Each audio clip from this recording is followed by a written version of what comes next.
અને હવે વાત ગુજરાતના બે રાજનેતાની કરવી છે। એક રાજનેતા અમરેલીના સાંસદ છે, ભરત સુતરિયા નામ છે।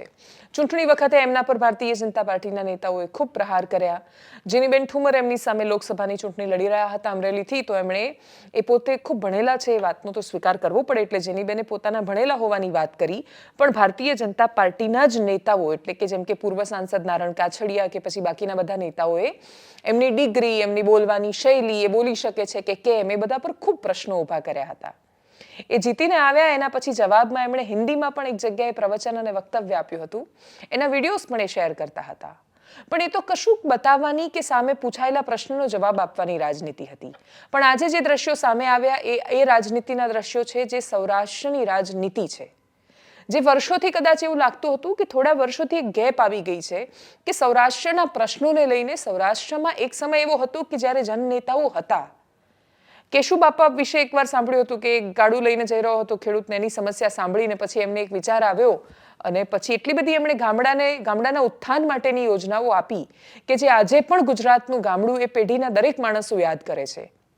એ ખેત તલાવડી સિંચાઈની વાત હોય કે પછી ગોકુળિયું ગામ જેવી યોજનાઓની વાત હોય, એવું જ કહેવાતું વિઠ્ઠલ રાદડિયા માટે એમને ઘણા બધા લોકો છોટે સરદાર તરીકે ત્યાં ઓળખતા। ગામે ગામ આજે બધા સ્ટેચ્યુ પણ એમના બનેલા છે। એમને યાદ રાખવાનું કારણ સૌથી મોટું કે વીજ કર્મચારીઓ છે એ પણ ત્યાં આવીને એટલી મોટી બબાલ કે દાદાગીરી ન કરી શકે પોલીસની સાથે, ખેડૂતની સાથે, પોલીસવાળા પણ ખેડૂતની સાથે ગેરવર્તન ન કરી શકે, અને કોઈ પણ જગ્યાએ જો કશું થાય તો એ વિઠ્ઠલ રાદડિયા રહેતા કે જે એમના માટે ફોન કરે કે સંપર્ક કરે। દરેક ક્ષેત્રમાં એવા નેતાઓ રહ્યા કે જે પોતાના સ્થાનિકોની વારે ઊભા રહેતા। વચ્ચે એક એવો તબક્કો આવ્યો કે પછી નેતાઓ પાર્ટીના નેતાઓ બન્યા। એ નેતા છે, એ ચૂંટાઈને આવેલા ધારાસભ્ય છે, પણ એ જનનેતા નથી। એ પાર્ટીનો મુકાયેલો એક રબર સ્ટેમ્પ છે। એવા ચહેરાઓ છે કે જે માત્ર પાર્ટીના કારણે જીતે છે, એના સિવાય એમનું હોવું કે ન હોવું, એમની હાજરી કે ગેરહાજરીથી વિશેષ ફરક નથી પડતો। એ બધાની વચ્ચે એક વિડીયો સામે આવે છે જે અમરેલીના સાંસદ ભરત સુતરિયાનો છે। એ અધિકારીની સાથે વાત કરી રહ્યા છે। એ વિવાદમાં થઈ રહેલો સંવાદ છે અને એટલે ખૂબ આક્રમક પણ છે, પણ એ જરૂરી છે। રસ્તા પર જતો ખેડૂત એને ઊભા રાખીને તમે કહો કે તમારી 7 બાર બતાવો, તમારી આ બતાવો, તો એ ખેડૂતની હાલત શું થાય? અને બધા જે રીતે હાથ પગ ધોઈને ખેડૂતની પાછળ પડી જાય છે, એ કોઈ ખેતી તો કરતા નથી। એમને ક્યાં ખબર છે કે ખેડૂતની કેટલી તકલીફ ને સમસ્યાઓ છે? એટલે પ્રોપર્ટી કાર્ડથી માંડીને દરેક જગ્યાએ જો ખેડૂતે લાઈનમાં જ લાગવાનું હોય તો ખેડૂત પોતાની તકલીફ ને પોતાની સમસ્યાઓનું શું કરશે? ભરત સુતરિયાને એક વ્યક્તિએ ફોન કર્યો, ખેડૂતે ફોન કર્યો એટલે સાંસદ ત્યાં પહોંચ્યા અને પછી એમણે જે જવાબ આપ્યો, એમણે કહ્યું કે જો તમારે FIR કરવી હોય તો તમે મારા પર કરી દો। એ સંવાદ બહુ જરૂરી છે, જોવા જેવો છે, અને એ સંવાદથી ફરક શું પડે છે? તો એ ખેડૂતને એવું લાગે છે કે હું ફોન કરી શકું છું મારા સાંસદને, કોઈક છે કે જે મારું નેતા છે અને આ અધિકારીઓ મારા પર ગમે તેવી તાનાશાહી કે દાદાગીરી કરી જાય એ નહીં ચલાવી દે। એ વિડીયો રસપ્રદ છે, જુઓ એ સંવાદને।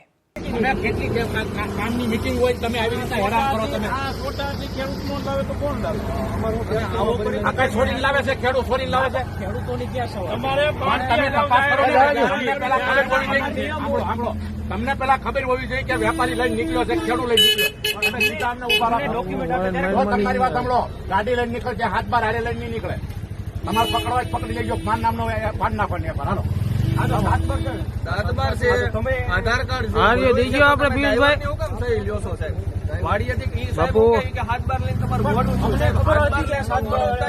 ભાઈ તમે ખેડૂત, તમે આ ખેડૂત નહીં કઈ કરે ને તો મરી જાવ બધા આપણે। અમારે ખેડૂત હોય એનું પ્રૂફ હોય તો પછી ક્યાં કરો છો તમે? આવી રીતના ગમે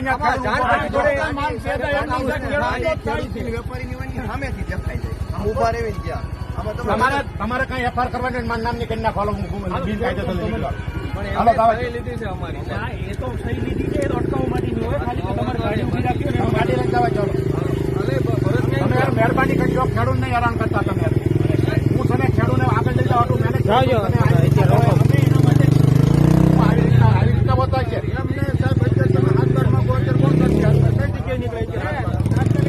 પાંચ વાગે હાથ 5:30 હાથ પર બંધ થઈ જાય, શું કરવાનું? રાજ્ય તમે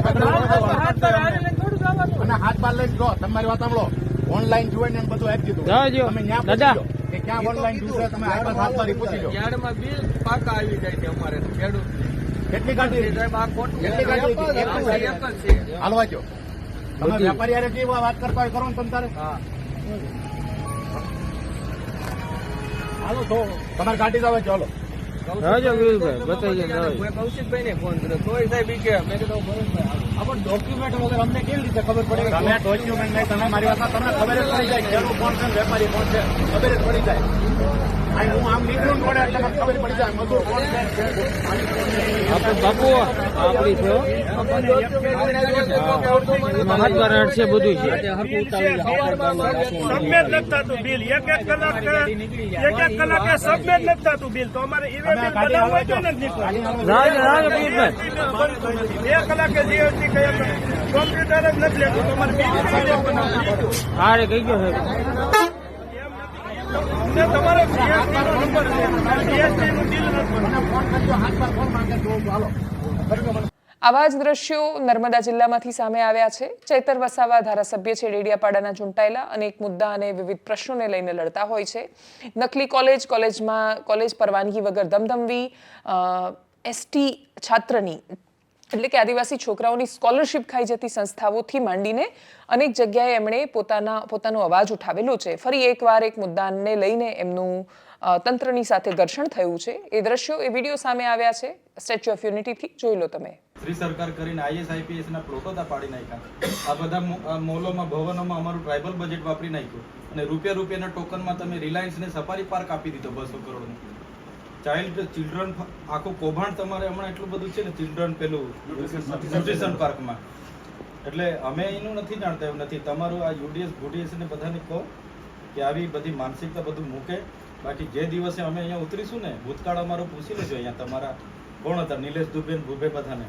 હા અમે કોઈનાથી બીગવાવાળા લોકો નથી, બરાબર છે. અમે લડીશું. પોલીસ મૂકવી હોય આર્મી મૂકવી હોય મૂકો, પછી આરપારની લડાઈ થશે. આ તમને કહી દીધું, નિર્ણય લો. અમે લોકો કઈ અમારા બૈરી પોયરાને અહીંથી બિસ્તરે પોટલે બાંધીને અમારે કઈ સિટીમાં મજૂરી કરવા જવાનું? અમારી જમીનો શું કરવા લીધી તારે? નર્મદા બનતું હતું. નર્મદા પરિયોજનામાં અમે આટલા બધા ગામો અહીંથી વિસ્થાપિત કર્યા. હજુ પાણી અમે દૂરથી જોઈએ છે. પાણી કચ્છમાં નહીં તમે દુનિયામાં લઈ જાઓ, પણ તે નજીકને અમને કેમ નથી મળતું? તો અમારે આની આઝાદી અમારે છે, આની આઝાદી છે અમારી. આજે વીજળી અમને નહીં મળે. અહીંયા બાજુમાં શાળા આટલું મોટું કેવડિયા, આજે ચાલો પ્રતિમા બની અભિનંદન તમને આપીએ છીએ. દુનિયાના લોકો આવે છે. આ શાળા માટે હું 2 વર્ષથી આંદોલન કરું છું. 2 વખત મુલાકાત લઈને ગઈ. બિચારાઓને ભાડાના મકાનમાં આટલું બિલ્ડિંગ બન્યું તો 2-5 કરોડ અમારા બાળકોની શાળા બનાવવા બી આપતા તો શું વાંધો હતો? અમારા બાળકો ભણતા તમારા જેવા ISIPS થતા ને. આજે તમે રિયલ એસ્ટેટમાં અમે 60%, અમે 15% ગુજરાતમાં આદિવાસીઓ છે. દર 7 વ્યક્તિએ એક આદિવાસી છે. તમારા જેવા કેટલા અધિકારીઓ અમારા છે બતાવો? કોઈ નહીં મળે, કેમ કે અમને શિક્ષણ જ નથી આપવા માંગતા. ઘણા બધા આપણા ટ્રાઇબલ ઓફિસર છે. આજે તમે મજૂરો જોવા જશો 90% આદિવાસી મજૂરો મળશે. એક પણ રિયલ એસ્ટેટમાં અમારો વ્યક્તિ નહીં, એક પણ ન્યાયપાલિકામાં અમારો વ્યક્તિ નહીં. શું સરકારને નથી ખબર? અમારો એક પણ વ્યક્તિ તમે જોઈ લો.